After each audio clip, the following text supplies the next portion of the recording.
Hello everyone and welcome to another episode of HitCast, the official podcast of the Croatian Society of Emergency Medicine. We are greatly honored and pleased to have today with us as a guest Professor Ioannis Pantazopoulos from the University of Thesaly, Greece. Professor Pantazopoulos is a professor of emergency medicine and respiratory care, and he was also an adjunct professor at the University of Bern in Switzerland and the European University of Cyprus. He is a great expert who has worked everywhere from the emergency department to the ICU and has a bunch of clinical experience to share with us.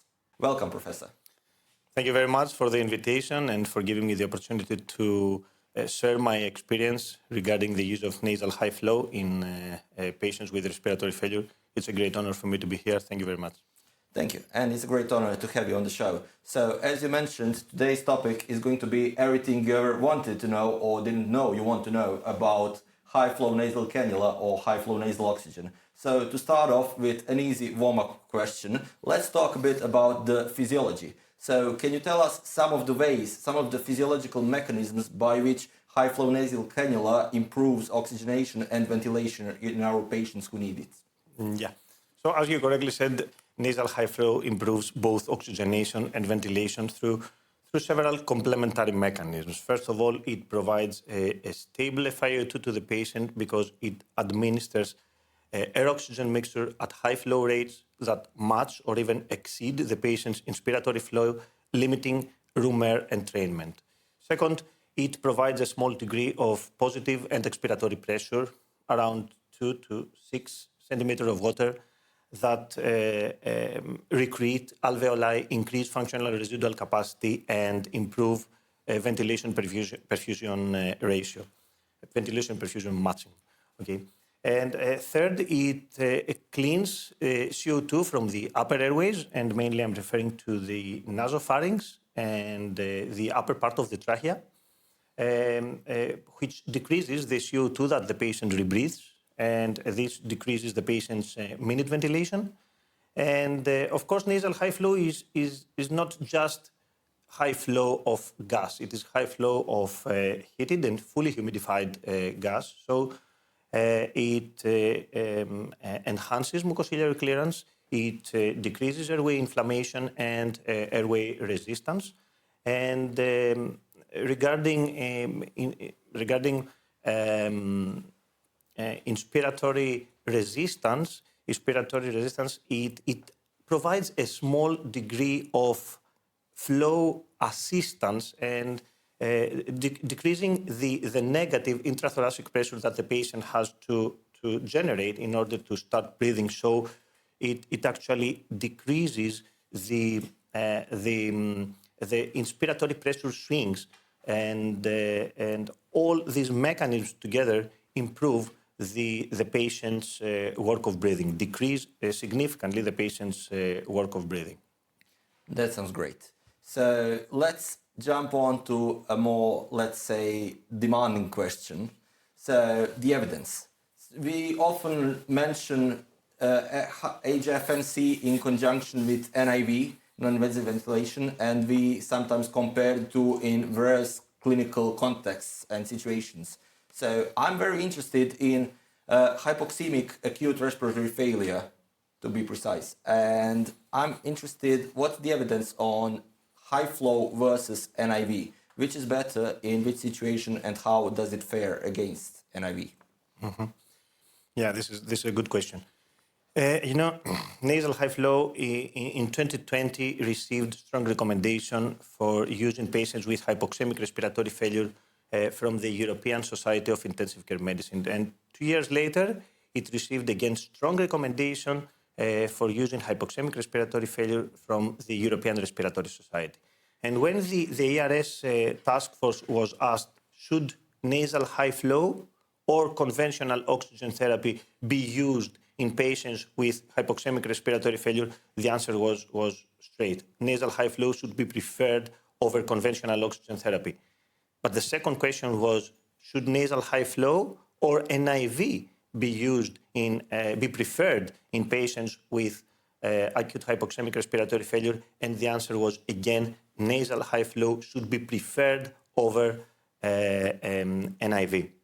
And of course, don't forget the RENOVATE study, the study that was published this year from Israel Maya and his co-authors. This study showed that nasal high flow is non-inferior to NIV in immunocompetent patients with hypoxemic respiratory failure. So if you ask me, if we have a device like nasal high flow that is non-inferior to NIV, but on the other hand is more comfortable and tolerable for the patient, I agree with the recommendations, and I would go directly with a nasal high flow in patients in immunocompetent patients with hypoxemic respiratory failure. That's great, and I believe very encouraging to hear for everyone who's using HFNC as the primary modality. Now, let's jump over to the other side of the spectrum regarding respiratory failure. So we talked hypoxemic, and you said there's clear evidence that HFNC is as good as NIV, if not better in some aspects. What about hypercapnic respiratory failure? How does it fare in that regard against NIV? Thank you very much for this question. Last year, we published a study in Respiratory Medicine Journal directly comparing nasal high flow to NIV in patients with acute hypercapnic respiratory failure after an acute exacerbation of COPD. And our primary endpoint was treatment failure. Treatment failure was defined as a need for intubation and mechanical ventilation or switch to the alternative treatment group. And we didn't find any statistically significant difference between groups. Okay, but I should mention that we recruited patients with mild or moderate acidemia. I mean patients with a pH between 725 and 735. Okay, so if you ask me, I think that some years ago, if you ask me practically, how would you choose? You would use nasal high flow or NIV in these patients. The answer is, I mean, we published an algorithm some years ago, and according to our algorithm, when a COPD patient, presents to the emergency department with hypercapnic respiratory failure, the first thing you should do is to check if there are indications for immediate intubation. And I'm mainly referring to hemodynamic instability or low level of consciousness. So if there are indications for immediate intubation, then immediately intubate the patient. There is still a role for nasal high flow for pre-oxygenation and apneic oxygenation, during apneic oxygenation, during laryngoscopy.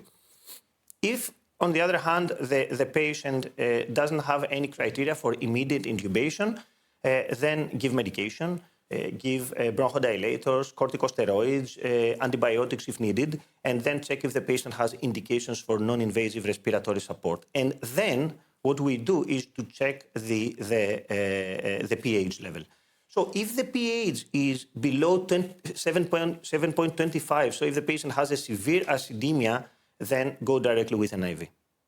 Okay, directly with an IV. There are no data for the use of nasal high flow in these patients. So go directly with an IV, but do not forget to use nasal high flow during breaks of an IV. Okay, what we do in our everyday clinical practice is that we never interrupt NIV therapy and put the patient on conventional oxygen therapy. No, we want to keep the positive end expiratory pressure. We want a device that will clean the CO2 from the upper airways and keep the patient off NIV for more time. Okay, so we always combine them when we start with NIV. Now, in patients with a pH between 725 and 735, you can choose between nasal high flow and NIV. How do we do it? In patients with mild acidemia, those with a pH above 730, those with a pH between 730 and 735, we always start with nasal high flow. Well, we start with nasal high flow. We saw from our study that nasal high flow is equally effective in these patients. Okay, and there was no statistically significant difference. But even the treatment failure rates were the same. So in these patients, the patients with mild acidemia, well, we start with nasal high flow.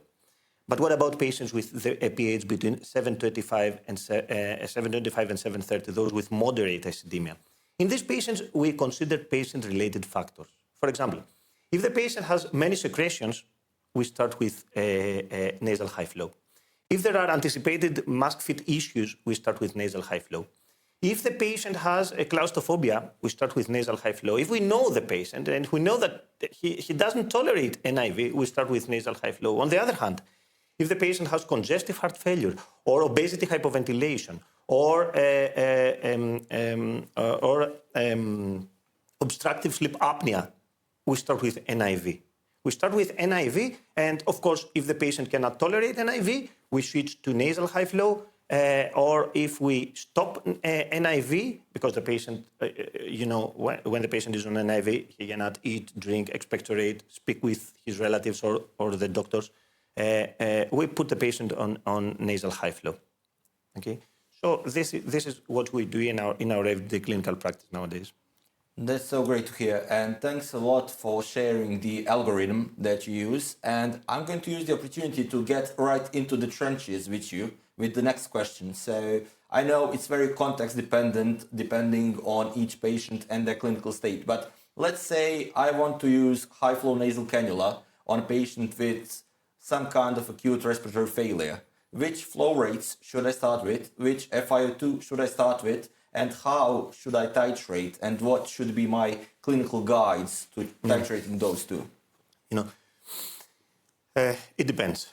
I mean, the patient has respiratory failure type 1 or 2. And this is what we should answer at the B section of the ABCD approach. So when the patient presents to the triage section, to the emergency department, and we perform the ABCD approach, at the end of the B section, we know if the patient has respiratory failure type 1 or respiratory failure type 2. In Greece, we have arterial blood gas machines in every emergency department. Okay, so within 10 minutes, we know if the patient has respiratory failure type 1 or 2. So in patients with respiratory failure type 1, we go directly with the highest FiO2, 100%, and the highest flow, 50 to 60 liters per minute, and we set temperature at 37 degrees of Celsius. So as soon as the patient's SpO2 increases, then we start decreasing the FiO2, and we aim for an SpO2 above or equal to 92%. Okay. Now, as soon as the patient gets better and better, we decrease the FiO2 first to reach 40%, and then we start decreasing the flow by 5 to 10 liters per minute every 1 to 2 hours. Okay, and we decrease the flow, but if the patient becomes dyspneic or the patient becomes tachypneic or starts having thoraco-abdominal asynchrony or using accessory muscles of respiration, this means that the patient is not ready and we increase the flow again. Okay. Temperature has to do with, temperature depends on the patient's comfort. I mean, if it is too warm for the patient, we may decrease to 34 degrees of Celsius, okay? This is not a problem. Now, in patients with respiratory failure type 2, things change. I mean, we start with an FiO2 of 21%, so we give room air, but with high flow. Room air with a high flow of 50 or 60 liters per minute, yeah, and the temperature set at 37 degrees of Celsius. In most patients, we don't need to give any supplemental oxygen. I mean, we see many patients that present to the emergency department with an acute exacerbation of COPD and an SpO2 of 84%, for example, 83%. And as soon as we start nasal high flow therapy and we increase the flow to 50, 60 liters per minute, even though we give we don't give any supplemental oxygen, even though we give room air, their SpO2 level increases to our aim, and our aim is 88 to 92%. Okay? If not, we're gonna add some oxygen to reach our target, which is 88 to 92%.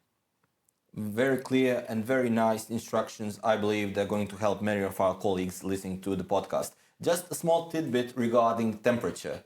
So you said if the patient tolerates, you can decrease to like 34. So is there any correlation between the temperature at which the air is delivered via high flow nasal cannula and its clinical effectiveness from your clinical practice? So because we know that temperature affects humidification and so on and so on. So yeah, of course, you know, you are very right, and this is extremely important. I mean, I repeat, nasal high flow is not just high flow of gas, but high flow of heated and fully humidified air oxygen mixture. And we should keep in our mind that humidification and temperature are not comfort extras, okay? They are not comfort extras. They are crucial to nasal high flow's physiology and success. Because we know that if we give dry or cold air to the patient, the mucosa will rapidly dry. We will injure the airway epithelium. And of course, the airway resistance will increase. On the other hand, if we give warm and humidified air to the patient at 34 or 37 degrees of Celsius, then we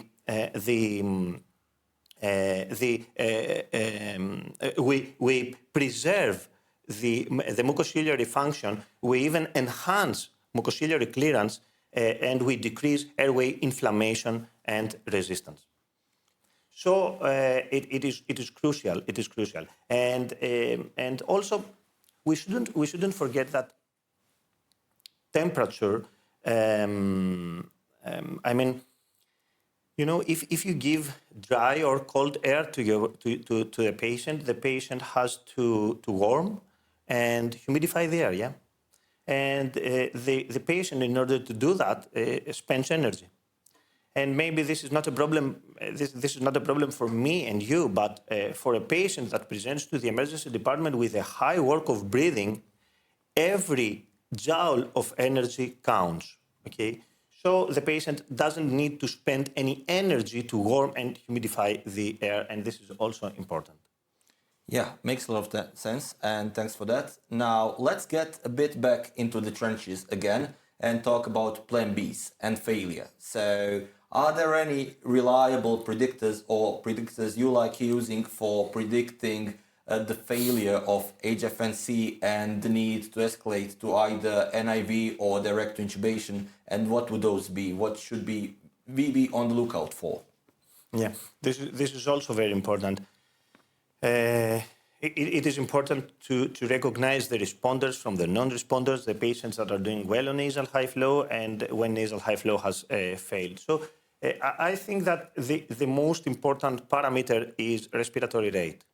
Okay, so if you initiate nasal high flow therapy and 1 hour later the patient has a high respiratory rate above 30 or 35 breaths per minute, then probably nasal high flow has failed.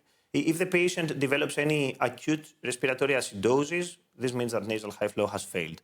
If you need a really high FiO2 to maintain an SpO2 above or equal to 92%, this is also a sign that nasal high flow will probably fail. And of course, ROX index. Don't forget ROX index. I mean, if 2 hours after initiation of nasal high flow therapy, the ROX index decreases below 2.85, you have to consider intubation. And of course, SOFA score. You know, if SOFA score increases above 4, indicating mainly hemodynamic instability, this also means that nasal high flow has failed. And of course, if the use of accessory muscles of respiration or the thoracoabdominal asynchrony persists and do not get away even though you have started nasal high flow therapy, this is also a sign that the therapy has failed. So we have to be very careful and reassess the patient again and again for signs that indicate nasal high flow failure.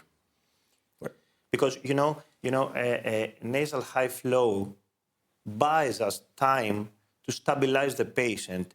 It doesn't buy us days to hesitate or delay intubation. Okay, we should keep this in mind. Yeah, absolutely. And if I understood you correctly, it all boils down again to looking at the patient and being by the bedside. But I'm interested, I like, thought exercises. So one mental exercise for the two of us. So let's imagine someone who's not a very good clinician. So he doesn't look at the patient, he looks at the numbers, and he, like you said, thought that the HFNC bought him days to hesitate. And he hesitated and hasn't escalated care on time. So what are the outcomes of not escalating care on time when HFNC is concerned? Yeah. It is clear, we know it, and it was highlighted in COVID-19 era, that keeping a patient on nasal high flow, mainly a patient with persistent hypoxemia, or a patient with a low ROX index on nasal high flow and hesitating to intubate the patient, leads to a worse outcome. I mean, even if you intubate the patient, the mortality rate is higher, and this is clear. So we should keep in mind that nasal high flow buys us time to stabilize the patient, not days to hesitate or delay intubation. And the danger is not the device itself, but losing time, yeah? Yeah, it's a great point. So let's turn a bit towards the future, the innovation, the upstairs department from the trenches. Mm-hmm. Yeah, so let's take the elevator up. So we heard through the grapevine that there's a new Aero 2 HFNC delivery system, and we're interested in hearing how this new system provides innovation and improves patient care and oxygenation compared to the previous iterations. Aero 3. Yeah. Aero 3, not 2, yeah. Aero 3 is a real step forward in nasal high flow therapy. I mean, you can deliver flows up to 70 liters per minute instead of 60 liters per minute that we were able to administer with a Aero 2. And also, it is smarter than Aero 2. And what do I mean by that? It can measure the patient's respiratory rate. It can measure the patient's SpO2 level, and it can count the ROX index. And not just that, it can show us on the screen the trend of the ROX index, which is much more important than a single value. So if the ROX index increases, this means that the patient is doing better. If the ROX index decreases, it means that the patient is getting worse. So it gives you a really good sign. I mean, it helps you recognize the responders from the non-responders. And don't forget that it also has a built-in battery that allows us to transport the patient, and we do not interrupt therapy, because as soon as you interrupt therapy, all the physiology disappears. Yeah. So sorry, you asked for duet also. Yeah. Duet. The asymmetrical nasal high flow interface. Asymmetrical nasal high flow interface is a game changer also.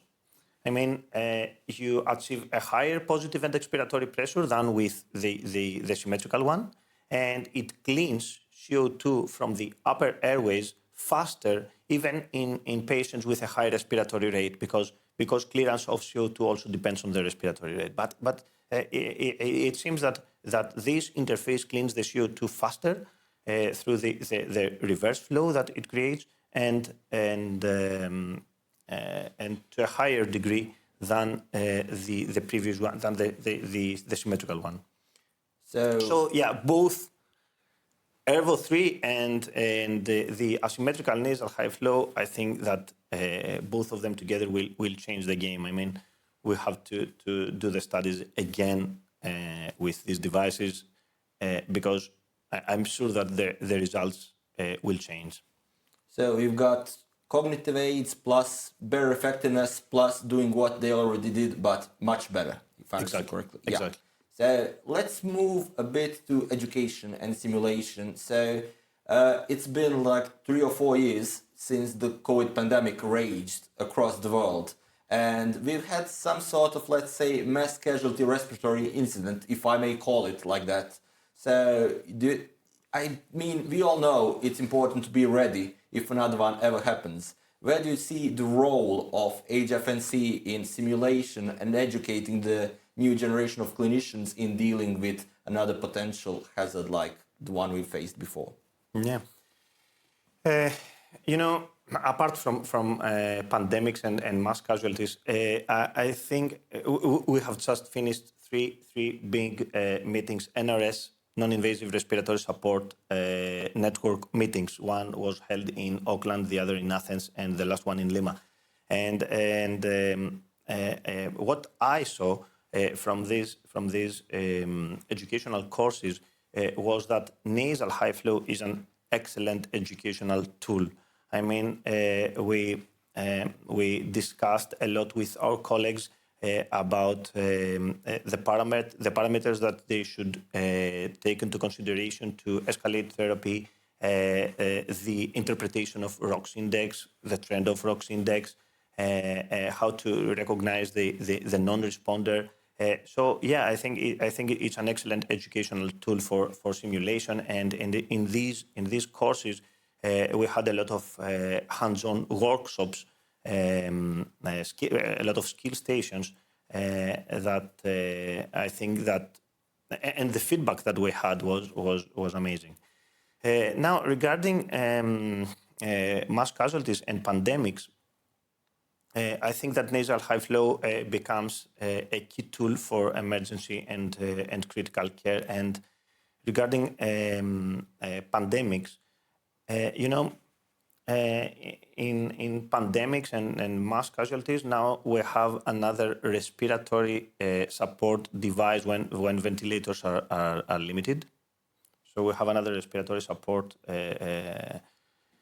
method when ventilators are limited, that can provide a very high FiO2 to the patient, and of course with the Ervo 3 that is mobile, clever, and ready to be used everywhere. I think that it is really a key tool for pandemics, and I think everybody recognizes this after the COVID-19 era. Yeah, me personally, I'm kind of relieved to hear that we have such powerful educational and clinical tools by our side, ready to be used, and certainly look forward to seeing what the future provides for us. So thank you for all the pearls of knowledge and experience you've shared for us. Thank you for the insights into the studies and theoretical basis. And is there any message, final message of this episode to our viewers that you would like to convey? It can be regarding HFNC, oxygenation therapy, whatever you like, that you think is very, very important and needs to be heard and relayed. Yeah, I think the most important is what I said before, and I want to repeat it once again. Nasal high flow is there to help us stabilize the patient, not to give us days to hesitate and delay intubation. Okay, this is how we should face nasal high flow therapy. Thank you very much. Thank you very much for the invitation. Thank you very much for being a guest, and thank you for following us episode by episode. We look forward to what the future holds for us, and see you next time. Goodbye.